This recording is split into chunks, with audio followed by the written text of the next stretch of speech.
Crime Victim Advocacy Center offers a range of services for those affected by violence and crime. And joining us is Jessica Meyers, who's the Director of Advocacy Services. Welcome, Jessica. Thank you for having me. So you all have been around in St. Louis for quite a while now. Yes, we're actually the oldest victim service agency in the country that serves victims of all types of crime. So we were founded here in St. Louis in 1972. And since then, we've been serving victims of all different types of crime, regardless of their status in the criminal justice system. Okay, so talk about that. What does that mean exactly? So that means when one of our advocates answers the hotline, it could be someone who was sexually assaulted, it could be someone who had a loved one murdered, or it could be someone who was a victim of domestic violence. Mm-hmm. And we work with clients at all different points in their journey. So we might get someone the day after the crime happened. We might get someone a few hours after the crime happened. We encourage all of our clients to cooperate with law enforcement, to go to the police, to report it, to help the police find the person that did it. But we don't mandate that because we know there's a lot of reasons that people might choose not to report a crime to the police department.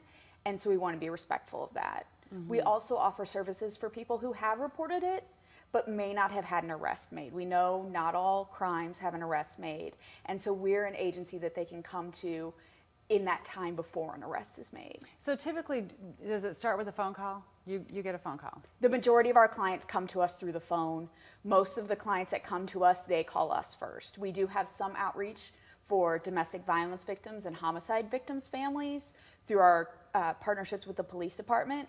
But the majority of the other clients that come to us from word of mouth, and they contact us directly. Okay, and so when they call you, what kind of help are they typically looking for? Typically, the first thing they're looking for is either going to be counseling. So they're going through trauma symptoms. They're sad, they're angry, they're despairing. They want someone to talk to about what happened. The other important need that we help them with is a program called Crime Victims Compensation, and that can help pay for things like medical bills for the uninsured or underinsured, funeral expenses for people that don't have life insurance, or lost wages or loss of support for people who missed time from work because of a crime that was committed against them. And where does that funding come from? That funding is actually $7.50 of every traffic ticket in the state of Missouri, plus a certain fine that's assessed for people that are convicted of crime. So it's all offender-generated funds that pays for those victims' compensation funds, and also pays for some of the direct service positions at our agency and agencies like ours. Okay, so going back to 1972, right, when the organization was founded, was there a catalytic event that started the formation of the center, or was it just that there was an opportunity and need in the community? Our founder, Carol Vittert, actually founded it out of the civil rights movement. So she noticed that there was a disparity in the way that white victims of crime and African American victims of crime were being treated. They had different social supports and they had different official supports through the criminal justice system. And so she started Aid for Victims of Crime at the time as a way to offer social support from a nonprofit outside of the criminal justice system to primarily African American victims in the city of St. Louis. Okay, so and then going over the span of decades during which you all have been right here in our community, have you seen the needs or the need for the services change in any way over the time? We have seen kind of a steady need. We say that this is a business where you're always going to have job security because St. Louis has been a high crime area. We've seen a lot more publicity around the crime.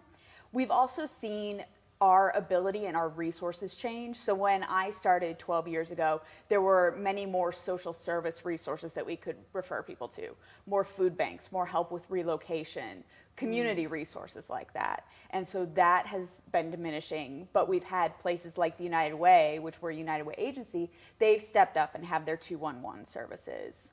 We've also had different partnerships come forward. So we have partnerships with the city and county police department on homicides and domestic violence.